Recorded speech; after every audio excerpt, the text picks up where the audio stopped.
like to point out some parallels that I have seen as it relate to the coronavirus, to the spiritual realm. The coronavirus is invisible to the naked eye. You can't see it. The other thing, we find that it's contagious. You can pass it from person to person.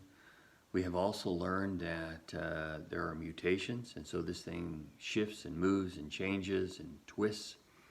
And then we fourthly know that there are some fatalities that have occurred because of this thing. So what's the parallel? Well, just as you can't see the coronavirus to the naked eye, the spiritual realm is also invisible. That doesn't make it not real. We know this virus is very real, and so in the spiritual realm you see that there are things that are very, very real for those of us of faith. We see these things. Maybe the rest of the world doesn't see it. Maybe they are waking up to it now.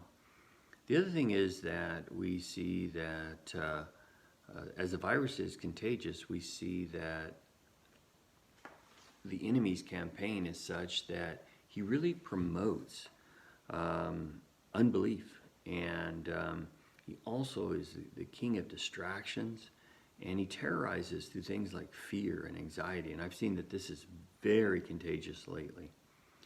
We spoke of mutations, and we see that from the very beginning, this twisting, this turning, this changing.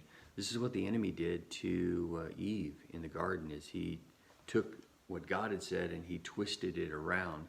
And now we see that where they're calling good evil and evil good. Lastly is fatalities. If one is to contract the coronavirus, if their immune system is down, this thing has mutated to where the doctors don't know how to address this, your chances of fatality are high. Well, spiritually speaking, if you don't realize that there's an invisible war that's going on, and you don't realize that the enemy has twisted things, and you don't see that he's beginning to shift things and that we've accepted them, then we don't realize that there will be a separation. And that's what death is. Death is a separation between us and God. And if we don't get that straightened out before we meet our Maker, then we'll be separated for eternity. So I would encourage you to get the antidote and to trust God in these times. So God bless.